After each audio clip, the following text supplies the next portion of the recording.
کسی جوان کے بارے میں تمہیں پتا ہے کہ وہ نشہ کرتا ہے اور اس کے باوجود بھی تم نے اپنی بیٹی کا رشتہ اس نشیڑی کو دے دیا، تو علماء لکھتے ہیں کہ گویا تو نے زنا کے لیے اپنی بیٹی کو اس کے لیے پیش کر دیا۔ وہ نشہ بھی کرتا ہے، وہ گناہ بھی کرتا ہے۔ نشے کے بارے میں کیا 50 مرتبہ گفتگو ہو چکی، لیکن ایک بات میں اتنی عرض کرنا چاہتا ہوں، اللہ کرے لوگوں تک پہنچے۔ اللہ کے رسول علیہ السلام فرماتے ہیں نشہ کرنے والے لوگ مشرکوں کی طرح ہیں، نشہ کرنے والے لوگ بت پرستوں کی طرح ہے۔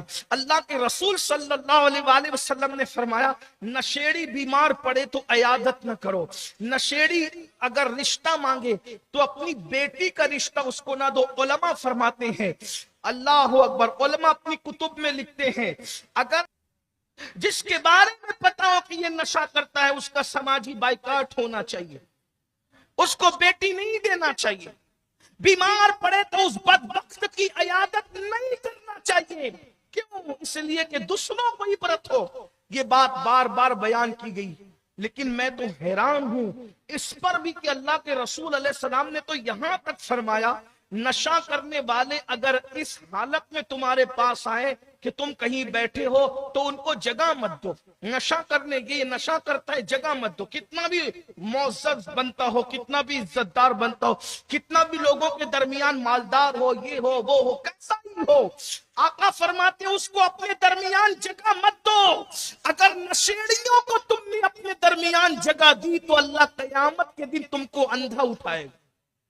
یہاں تو لوگ منہ دیکھ کر کے باتیں کرتے ہیں، غریب نشہ کرے اور گٹر کے پاس پڑا رہے تو اس کو سب ظلم کرتے ہیں، لیکن مالدار لوگ نشہ کرے تو ان کے منہ میں لگام کون ڈالے؟ مجھے یہاں ایک بات یاد آئی،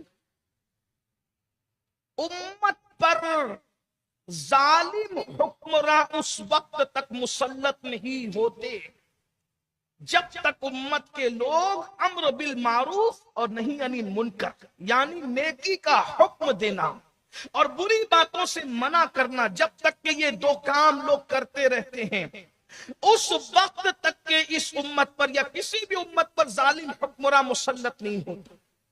حکمران ظالم تم پر اسی وقت مسلط ہوں گے جب تم نیکی کا حکم دینا اور بری باتوں سے منع کرنا چھوڑ دو۔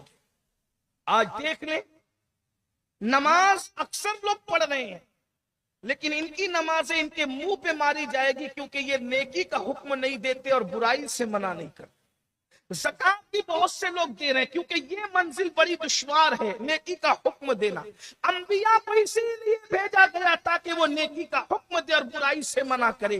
اس امت کے سر پہ خیر امت کا تاج اسی لیے رکھا گیا، کنتم خیر امہ اخرجت للناس تأمرون بالمعروف وتنہون عن المنکر وتؤمنون باللہ، کہ اللہ نے خیر امت تمہیں بنایا جو لوگوں میں ظاہر کی گئی ہو کیونکہ تم نیکی کا حکم دیتے ہو، برائی سے منع کرتے ہو اور اللہ پر ایمان رکھتے۔ حیرت کی بات یہ ہے ایمان ہر چیز پر مقدم ہے، لیکن امر بالمعروف اور نہی عن المنکر کی اہمیت کو مزید واضح کرنے کے لیے ایمان کو امر بالمعروف اور نہی عن المنکر کے بعد بیان کیا گیا۔ حالانکہ ایمان مقدم ہے، لیکن غور فرمائیں کیا ہو رہا ہے آج لوگ کہتے ہیں بھئی اپنا اپنا دیکھو، کہیں برائی ہو رہی ہے ہونے دو، اپنا اپنا دیکھو۔ اس طریقے سے نہیں چلے گا۔ مجھے یہاں ایک حدیث یاد آئی بہت خوبصورت، اس کے راوی حضرت امام حسن بصری ہے۔ امام حسن بصری نے روایت کی مولا علی سے، مولا علی نے روایت کی رسول اللہ سے، خوبصورت روایت ہے، بہت خوبصورت ہے۔ آج مذہبی طبقے میں خاص طور پہ اہل سنت میں لوگوں کی کوشش یہ ہے کہ میں بڑے سے بڑے بزرگوں کا خلیفہ بنوں، مجھے ایسی جگہ سے خلافت ملے جو بزرگ بہت بڑا ہو۔ جتنے بڑے بزرگ کی خلافت ملے گی میں اتنا بڑا مانا جاؤں گا، پھر اس کے لیے ہم بہت کوشش کرتے ہیں۔ اچھی بات ہے، مجھے کوئی اس پر تبصرہ نہیں کرنا، میں اپنی حیثیت سے بڑھ کے بات نہیں کہنا چاہتا۔ بڑے بزرگوں کا خلیفہ، کسی کتب کا، کسی ابدال کا، کسی کلندر کا، کسی اس کا، کسی اس کا خلیفہ بننا ہے۔ امام حسن بصری نے فرمایا کہ جو نیکی کا حکم دے اور برائی سے روکے، صرف دو کام، جو نیکی کا حکم دے اور برائی سے روکے وہ اللہ کا بھی خلیفہ ہے، رسول اللہ کا بھی خلیفہ ہے، اور اللہ کی کتاب قرآن کا بھی خلیفہ ہے۔ سبحان اللہ، کرنا سبحان کیا ہے؟ اللہ، نیکی کا حکم دینا، برائی اللہ، سے منع کرنا۔ دو کام کرو، اللہ کے خلیفہ ہو، اللہ کے خلیفہ، رسول اللہ کے خلیفہ، قرآن کا خلیفہ۔ اور میرے آقا علیہ الصلوۃ والتسلیم کے غلام امام حسن بصری کہتے ہیں جب تک یہ امت نیکی کا حکم دے گی اور برائی سے منع کرے گی، ان پر کبھی ظالم حکمراں مسلط نہیں ہوں گے۔ جب یہ نیکی کا حکم دینا بند کر دیں گے، برائی سے منع کرنا بند کر دیں گے، ان پر ظالم حکمران مسلط ہوں گے، اور جب ان کے لوگ دعا کریں گے تو اللہ ان کی دعا کو قبول بھی نہیں فرمائے گا۔ میں کوئی سیاسی آدمی تو نہیں ہوں، لیکن دیکھ لیجئے پوری دنیا میں ایک سے ایک ظالم مسلط ہے۔ فلسطین کا حال دیکھ لو، شام کا حال دیکھ لو، یمن کا حال دیکھ لو، اپنے گرد نواح کا حال، کس کس کا ذکر کریں، کیسے کیسے خوخار لوگ تم پر مسلط ہیں۔ اور ہم دعائیں کر رہے ہیں، عرفات میں، منی میں، مزدلفہ میں، مزاروں پر، مسجدوں میں، خانقاہوں میں، ہر جگہ دعا رہی اللہ ان ظالموں کو نیست نابود کر دے۔ ان کے سر میں درد بھی نہیں ہو رہا ہے، تم کیا نیست نابود ہونے کی دعائیں کرتے ہو؟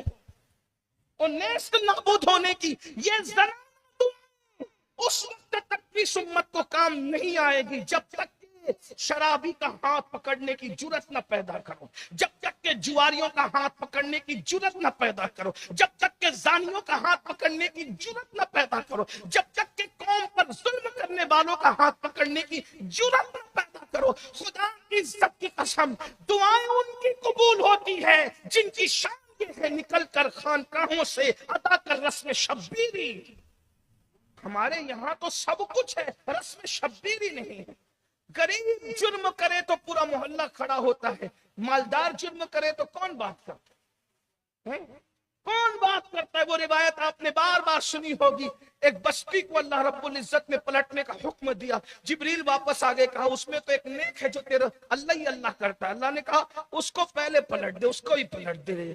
کہا مولا کیوں؟ وہ تو تیرا نام لیتا ہے۔ کہا نام تو میرا لیتا ہے لیکن برائی کو روکتا نہیں ہے۔ آج ہر آدمی کپڑے سنبھال کے بیٹھا ہے، میں برائی کو روکوں گا تو میرا کیا ہوگا؟ اس لیے کہ برائی کو روکنے کے لیے پھر برائی سے لینی پڑتی ہے نا، برائی کو روکنے کے لیے گالیاں سننی پڑتی ہے۔ میرے بھائیوں، آج ہمارے سماج کا حال یہ ہے کہ نہ بچوں میں ادب ہے، نہ تقویٰ ہے، نہ پرہیزگاری، کوئی تربیت کا ماحول نہیں۔ پہلے اگر کسی بچے کو گالی دیتے ہوئے کوئی سنتا تھا تو محلے کا چچا، محلے کا دادا، محلے کا بڑے ابا، محلے کا تایا پڑوسی کے بچے کو بھی گالی دیتے ہوئے سنتا تھا تو کہتا تھا گالی مت دے۔ پہلی بات تو لوگ محلے کے چچا تایا کو بھی دیکھ کر کے گالی دینے کی ہمت نہیں کرتے۔ پڑوس کا چچا تایا دادا بیٹھا ہو تو لوگ ہوٹل پہ بیٹھنے کی ہمت نہیں کرتے تھے، آج دونوں سگے بھائی ہوٹلوں پہ بیٹھتے۔ یہ حال ہے۔ تہذیب گئی، دین گیا، مذہب گیا، جانوروں کی طرح ہم زندگی گزارے، کھانا پینا سونا اور خواہشات کی تکمیل کرنا۔ جملے سخت ہو تو معاف کرنا، لیکن یاد رکھنا کھانا پینا سونا اور خواہشات کی تکمیل کرنا یہ تو کتے بھی کرتے ہیں۔ اگر ہم بھی یہی کچھ کر رہے ہیں تو کتوں میں ہمیں فرق کیا ہے؟ جانوروں میں ہمیں فرق کیا ہے؟ ہماری ایک تہذیب ہے، ہمارا ایک تمدن ہے، ہمارا ایک کلچر ہے، زندگی گزارنے کا ایک سلیقہ ہے، طریقہ ہے۔ آج ایسی گالیاں سماج میں بچے دیتے ہیں کہ بڑے سنے تو شرم آئے، اور ان کو کوئی سکھانے کے لیے نہیں آتا، وہ پاس پڑوس سے سن کر دیتے ہیں۔ اللہ کے رسول صلی اللہ علیہ وآلہ وسلم کے فرمان کا مفہوم ہے کہ جو گالی دے گا مرتے وقت اس کی زبان پہ کلمہ نہیں آئے گا، بغیر کلمے کے مرے گا گالی دینے والا۔ آج داڑھی والے، ٹوپی والے، نمازی، بے نمازی، حاجی غیر حاجی، غازی غیر غازی، یہ سب اللہ ماشاءاللہ گندی گندی گالیاں بیوی کو دے رہے ہیں، بہنوں کو دے رہے ہیں، بیٹیوں کو دے رہے ہیں، جبکہ اللہ کے رسول نے فرمایا مرغے کو بھی گالی مت دو کہ وہ بانگ دے کر تمہیں جگاتا ہے۔ فرمایا کہ پسو کو اور کھٹمل کو بھی گالی مت دو، قیامت کے دن اللہ اس کے بارے میں بھی تم سے پوچھے گا۔ اس سے بڑی بات اب میں نہیں کر سکتا اس معاشرے میں۔ اللہ کے رسول علیہ السلام نے فرمایا شیطان کو بھی گالی مت دو، شیطان کو بھی میں گالی دینے کی اجازت نہیں دیتا۔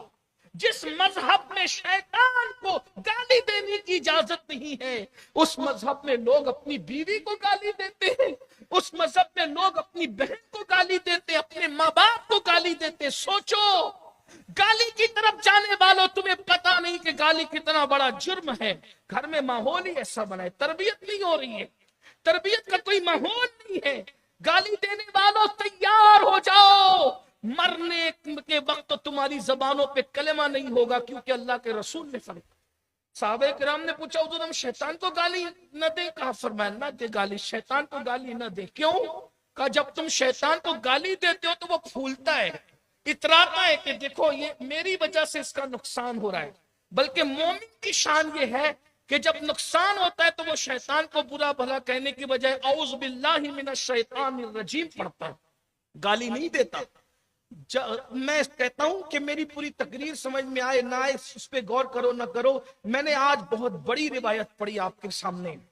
اگر یہ بات میں اہل علم و صوفیہ کے سامنے کسی خانقاہ میں پڑھتا، اسی پر محفل ختم کر دیتا، لیکن یاد رکھنا جس مذہب میں شیطان کو گالی دینے کی اجازت نہیں ہے، شیطان سب سے بری ذات شیطان کی، مردود لعین، اللہ نے اس کے گلے میں لعنت کا طوق ڈالا ہے۔ اللہ کے رسول فرمانے شیطان کو بھی گالی دے، بہن کو گالی دیتے، دوستوں کو گالی دیتے ہو، تکیہ کلام ہو گیا گالی تمہارا، کام کرتے کرتے گالی دیتے ہو۔ کیا ہے؟ فرمایا گالی دینے والا مرتے وقت کلمے کی سعادت سے محروم رہے، مرتے وقت اس کی زبان پہ کلمہ نہیں آئے گا۔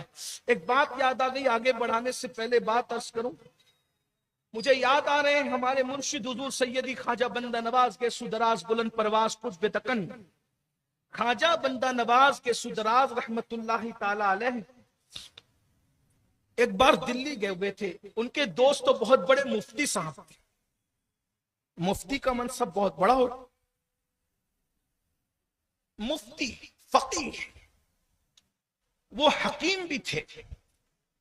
تو خواجہ بندہ نواز رحمت اللہ تعالی علیہ حکیم صاحب کے پاس بیٹھے تو ایک غیر مسلم آیا، اس کا نام تھا بنو۔ تو جب مہمان آتے ہیں تو آدمی دوسروں کو نظر انداز کرتا ہے کہ بھئی جاؤ ابھی مہمان آئے بعد میں ملنا۔ تو مفتی صاحب نے کہہ دیا ابے بنو بعد میں آنے۔ بنو تو چلا گیا، بنو گیا تو حضور بندہ نواز کے سدراز رحمت اللہ علیہ نے مفتی صاحب سے کہا مفتی صاحب آپ بھی ابے کہتے ہو؟ غور کریں، یہ صوفیہ کا مسلک ہے۔ ہمیں دین پتہ ہی نہیں ہے، گوشت انڈا مچھلی کھا کر اور 2 جمعہ کی 2 رکعت پڑھ کے مسلمان بننے والوں دین پتہ نہیں ہے۔ دین کی سمجھ حاصل کرو، دین کی معرفت حاصل کرو، بہت دور ہو دین سے، بہت دور ہو دین سے، مذہب سے دور ہو۔ پتہ نہیں اگر صحابہ ہمیں دیکھتے تو ہمیں انسان بھی سمجھتے کہ نہیں سمجھتے۔ گھر میں ماحول پیدا کرو، اسلامی ماحول۔ صرف چند بال بڑھا لینے سے کوئی مسلمان نہیں ہوتا، چہرے کے خوبصورت ٹوپیاں سر پہ رکھنے سے کوئی سچا مسلمان نہیں ہوتا، نان ویج کھانے سے صرف کوئی مسلمان نہیں ہوتا۔ اسلام ہے، اسلام اتنا خوبصورت ہے، اسلام کی تعلیم کتنی خوبصورت ہے، اور اسلام میں بھی وہ صوفیہ جنہوں نے دین کو زندہ کیا، ان کی فکر کیا ہے۔ خواجہ بندہ نواز نے کہا مفتی صاحب آپ ابے کہتے ہو، ابے آپ ابے کہہ رہے ہو؟ تو اپنی شرمندگی مٹانے کے لیے مفتی صاحب سے تعویل کر دی فوراً، حضرت وہ ہندو تھا نا، غیر مسلم تھا، اس لیے میں نے اس کو ابے کہہ دیا۔ تو بندہ نواز کہتے ہیں مفتی صاحب وہ تو غیر مسلم تھا مگر تم تو مسلمان ہو، مسلمان کو اپنی زبان سے ابے کہنا زیبا نہیں۔ جس مذہب میں لفظ ابے زیبا نہیں دیتا، پھر اس مذہب میں 3 بچوں کی پیدائش کے بعد بیوی کو چھوٹی سی غلطی پہ طلاق دینا کیسے جائز ہو سکتا؟ جس مذہب نے کسی غیر مسلم کو ابے کہنے کی اجازت نہیں دی ہے تہذیب، تمدن اور تقوی کے اعتبار سے، پھر اس مذہب کے اندر صرف سالن میں نمک زیادہ ہونے پر بیوی کو مارنے کا جواز کیا ہے؟ پھر اس کو اذیت پہنچانے کا جب ہم زبان سے ابے نہیں کہہ سکتے تو پھر بیوی کی غیر مسلم کو ابے نہیں کہہ سکتے. یہ صوفیہ کا مسلک ہے, یہ صوفیہ کی تعلیم ہے, یہ اللہ والوں کی تعلیم ہے. تو بات دور نکل گئی, میں اپنی بات سمیٹ لوں. حضرت شیخ محقق شیخ عبدالحق محدث دہلوی فرماتے ہیں کہ میں پوچھتے پڑھتے وہاں گیا تو دیکھا کہ وہ اس کا حال بہت برا تھا. ہر برائی کر رہا تھا وہ لڑکا جس کا باپ جنت المالا میں پریشان اور